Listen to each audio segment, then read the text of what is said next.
Portal season's hot and heavy right now.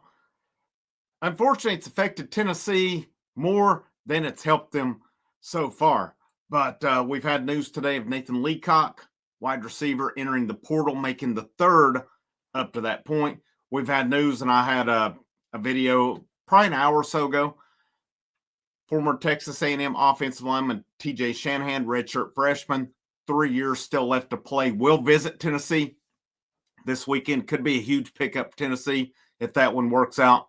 News broke a little bit just not too long ago. On Three's Hayes Fawcett reports that Nate Spillman makes the fourth Tennessee wide receiver to go into the portal. He'll have 3 years left to play. So the question, is what's going on here?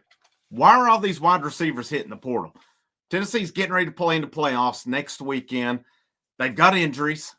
Their depth is in question. Right now, you got Brew McCoy, Dante Thornton, Squirrel White, Chris Brazel, Mike Matthews, Braylon Staley. That's your 6 guys left on scholarship right now.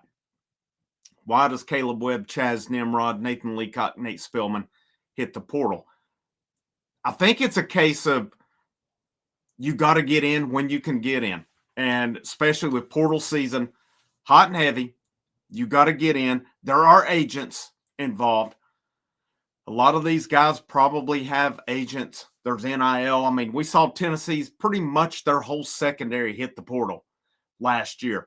I got to look at it. There's a few different ways I can look at this one. Number one, are they losses? Number two, Webb, 4-star. Chaz, 3-star. Leacock, 4-star. Spillman, 3-star. Was this a case of development? Was it a case of recruiting or scouting? Or was it a case of a smaller rotation? To me, you got to play who you trust.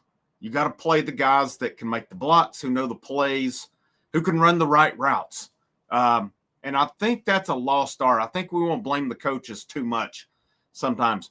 But if I've got a guy who doesn't know the plays, and I'm not saying any of these guys don't, but if they can't make the catch, if they can't run the right route, if they can't make a block, why would I play them here as well?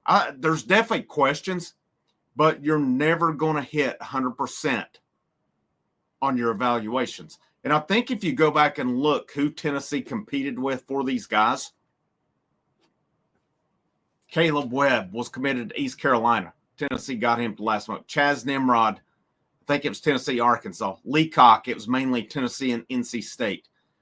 Nate Spillman, let's face it, this is the same as them getting Elijah Herring. It was to get Caleb Herring. It was to get Edwin Spillman.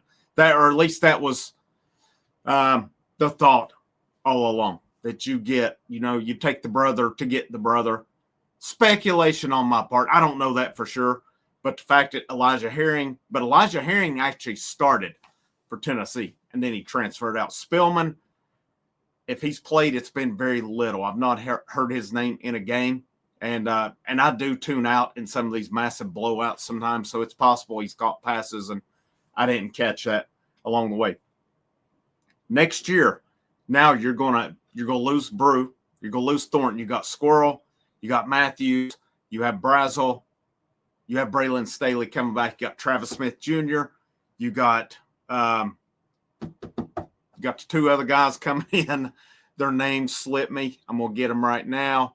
That's coming in as well. You got Rodarius Jackson coming in. And you also have, let me get it here. I apologize for this. There's Joakim Dotson. That's it. All 3 of them at least on one site. If not, no, Travis Smith is consensus 4-star across the websites. Rodarius Jackson is a consensus 4-star out of Memphis as well. Joakim Dotson is a 4-star on 3. He's a 3-star on 24/7 ESPN and Rivals. Tennessee likes all 3 of these guys. How much can they contribute next year in this wide receiver rotation? And you got to think, I think, especially with 4 guys hitting the portal. And I think Spillman was probably I'm assuming on this. You know what happens when you assume on it. But I think they'll go to the portal at this point. Could you see a guy like Boo Carter or Cam Seldon get some snaps out there? They played some wide receiver, some slots, some stuff in high school. Can a guy like Ethan Davis? I think Ethan Davis is a very viable option, especially against Ohio State, to possibly go into the slot. He could go out wide as well. In terms of next year, if you get all your tight ends back, plus who's coming in. And that's not counting Kitzelman. I think Kitzelman can't appeal for a year, but as of right now, he is gone. But Ethan Davis could go out into the slot or out wide. Deshaun Brame could also do the same. So you've got options if you're Tennessee, and I think if you can get one of these really good wide receivers in the portal who fits, then you got to go for it at that point. But part of me thinks, sometimes you just miss on evaluations. The key is, when you get a class, number one, your scouting has to be on par. Number two, you have got to be able to develop these guys once you get them in there. And, but also, it's not all on the coaches. Not everything is on the coaches. And you got to think of this cycle with Tennessee. People are getting all up in arms, with different coaches. Oh, they're not developing talent, blah, blah, blah. Look what Josh Heupel and his staff came into. All right. Rome wasn't built in a day. Rome is still not fully built in Knoxville. All right. They're on the right path. They've done really good things. They're in the playoff, the 12-team playoff, the first year that it's available. 2 years ago, they were in the mix for it had they not have lost to South Carolina. I think there's probably a good possibility they would have gotten in. But key with this staff, develop who you get with it as well. Guys have got to come in hungry. I have no doubt that all these guys who've transferred or are hitting the transfer portal have put in the work. We heard about the weight. Chaz Nimrod got up to 220, and he was ripped. It's obviously he put in the time in the weight room on the field stuff. The biggest thing, is it translating to the field and to the games as well. I wish all these guys the best of luck. They have to do what is best for them. I cannot fault any of these guys for doing what's best for them, whether they're a guy who plays seldomly or whether they are a guy who plays more and they get to go out for money. You have to do what you have to do at that age. We don't know their family backgrounds. We don't know what they've come from. Not all these guys are going to have that shot to go to the NFL. So if you can get out and get playing time, make your case better, maybe make some more NIL. Who am I to sit here and criticize these guys for it? I don't think that Tennessee's lost anybody so far that'll be major losses. And I don't mean that lightly. I don't mean that anything against the guys. I'm looking at the grand scheme of things. You don't want to lose anybody, preferably. But in this day and age, you're going to. You've always lost guys. But now with this portal era, with NIL, you got to expect it at any point in time. And really and truly, any player at any time could go into the portal.